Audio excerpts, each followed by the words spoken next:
afternoon, ladies and gentlemen, and welcome once again to the Kettleson Cooking Show. On today's episode, we're going to be doing mashed potatoes. I was thinking about how good way to end this first season of the Kettleson Cooking Show, so I thought to myself, well, we did asparagus last week, we'll do mashed potatoes this week, and then we'll do ham on the final episode of the first season. And then, as we sit here in Lent on the precipice of Easter, if you wanted to put together a nice little Easter meal for your family, you sure can, just by watching the last 3 episodes. All right, let's get to it. So the first thing we have to do when we talk about mashed potatoes is we got to talk about the potato itself. Now, for mashed potatoes, you want to use a potato that has a lot of starch in it. Some of those potatoes would be like a russet potato. This here is a russet. So you can get a big bag, a 10-pounder, a 5-pound bag, whatever you're going to want to cook. But we want to make sure that they have a lot of starch in it. So good ones are russets, the Yucatan Golds are good ones. But you don't want to use the red potatoes. The red potatoes are new potatoes. Those really don't have the starch content we're going to use. I saw somebody else making mashed potatoes and they were using red potatoes and then they didn't turn out the right way and then they were all mad at themselves. They really didn't have a chance to make some good potatoes just because they used the wrong potatoes. So make sure you buy either Yucatan Gold or just a big bag of russets, so it'll work fine. The first thing we have to do is peel the potato. Now, I know that a lot of people use a peeler. I grew up working in a restaurant, so in college I used to have to peel a ton of potatoes, so I peel my potatoes with a knife. I use a paring knife. This is actually a steak knife that I like to use. And all I do is take the top, the bottom off, and then I hold it, I get a good grip of it, and then I just come straight down. Now once again, you can use a peeler. My mom used to always, she'd be getting mad at me for doing it like this. Just because you do waste a little bit more of the potato when you do peel it like this. If you do use a peeler, you take a little bit less of the skin of the actual potato itself off. So once we got the potato peeled, now we're going to want to put it straight into water. The second thing I want you to think about when you're making mashed potatoes is that you want to put the potatoes in cold water. Well, lukewarm to cold water. You don't want to have the water hot. You don't want to boil the water first. You just want to put the potato right into the cool water. So I just slice it into nice thin slices, kind of like that thick, and then I'm just going to put it right into there.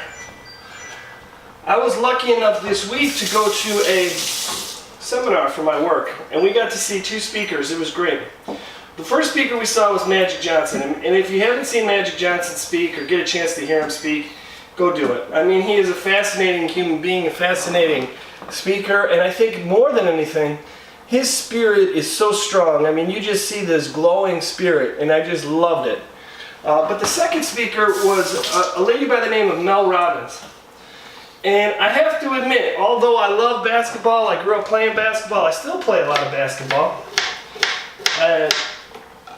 Man, Mel Robbins was absolutely fantastic. She had this idea, this 5-second rule, and we in the kitchen always know the 5-second rule. If you drop something on the floor, you got 5 seconds to pick it up, then you can wash it off and put it on the plate. But she talks about the 5-second rule being much more about going out and doing the things that you feel instinctively will get you to your goal. And I love it. She talked about her life, and she talked about all if not when, all of us have to come across that time in our lives when we're dealing with stuff that's hard, man, whether it be bankruptcy, whether it be divorce, whether it be the death of our parents. I mean, we have some hard stuff that we have to deal with. I think about it, and what her basic concept is you know what's intrinsically right, and those actions come to you. However, our mind tells us that, makes excuses, procrastinates, and does different things. And she says at that point it's really critical just to count backwards from 5. 5, 4, 3, 2, 1, and do what's instinctually important to you. I can't tell you how impactful it was to me. I've been thinking about it a lot. And how many times have I thought about doing something and then, just procrastinated, I thought about it, thought of all the reasons why I shouldn't be doing it, and then not do it. So I had an opportunity to really look and think about a lot of different things, and one of the things I've been thinking about is my 13-year-old daughter. And my daughter is the kid with the heart of gold. I mean, if she saw somebody crying on the street, she'd stop, come up to them, find out what's wrong. She just cares so much. But as she goes to 13, she's got all these hormones rushing through her body, and she's changing and she's growing up, and her job is all about getting the heck away from me and the family. But I think about that a lot when I see her and her actions, And oftentimes she's dictated by other things like her friends or her feelings. When she knows what's instinctually right for her, and I wish she could just say 5, 4, 3, 2, 1, go and do the instinctually right thing. But I have to do that in my life first to really dictate and really show her. So I got this big pot. You can take this pot and you can fill it up all the way if you'd like. But all we did was slice those potatoes, we put them in water. Notice the water's not boiling, the pot's not hot. We want to start these from cold. The reason you want to start them from cold is that you want to make sure that you cook these potatoes through. And the only way to do that, if you cook them from boiling, you're going to heat the outside more than you are the inside. If you cook them from a lukewarm or a cool temperature, you're going to kick them through. Now, I did some potatoes here before. These potatoes have been cooking for about 20 minutes. And there's really no time for potatoes. You know, you just keep them over water. If you can pick them up with your spoon and break them apart a little bit, then those look to be good. So these look to be good. So what I'm going to do is I'm going to have my strainer out here. I'm going to take my potatoes and I want to make sure that I strain them. Good and strain. We want to get all that excess water out of there. Make sure we get all that excess water out of there. I'm going to go over here, I'm going to grab my bowl. Now I want to use a good strong bowl here. And I'm going to give them one more time, get that water out of there. Not critical that they be bone dry, but we do want to get as much of that water out of there as possible. And we're going to put them right there. Now the next thing we're going to grab is we're going to grab a little bit of milk. Other people use different things. You can use like sour cream and all kinds of different things to fill, but you do need some kind of cream in here. It really gives it that creaminess. Now, everybody asks me how much. Well, it really depends how much or how you want your potatoes. I like my mashed potatoes creamy. I like them so that they're thin, that I can you know really whip them around and get them nice and thin, almost like applesauce. But other people like them rustic, so they like to feel that like little bites of the potato and in there, and it just depends on how you want.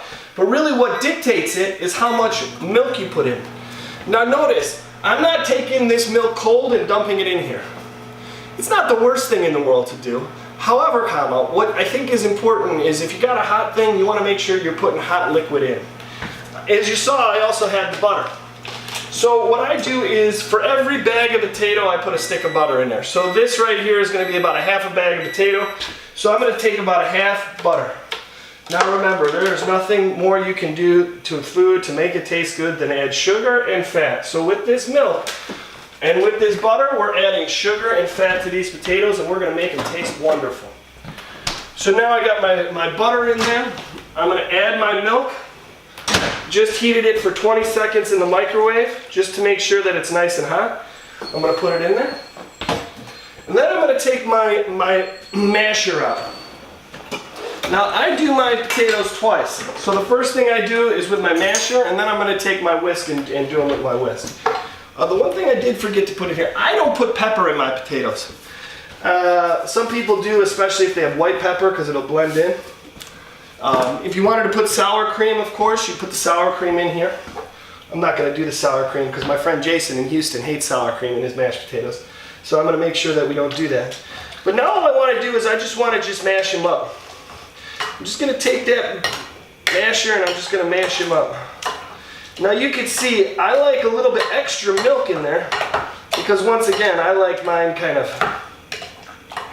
I like my mashed potatoes a little bit runny actually. I also like my mashed potatoes with ketchup, what my friend Man always makes fun of me for. But that's neither here nor there. This concept of 5, 4, 3, 2, 1, go, it was so impactful to me. I thought about so many things in my life where I just said, screw it. And you know, she also talked about the phone and how there's millions of dollars paid in marketing to get you to really pay attention to your phone. Not only pay attention to your phone when you're awake, but also when you're sleeping.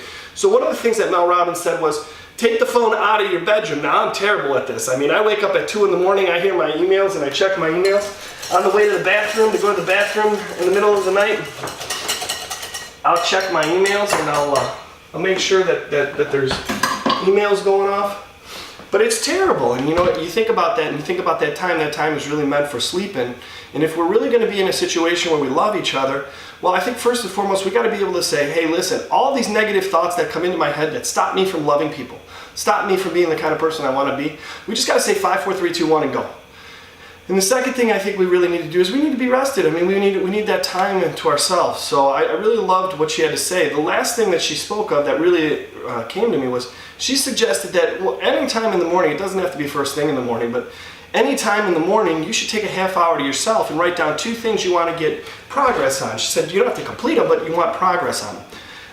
Man, I can't tell you how much those ideas really have resonated with me, and it's been a lot of fun. Well, as you see, I got my potatoes done here. Nice, quick. I like them pretty much this consistency here.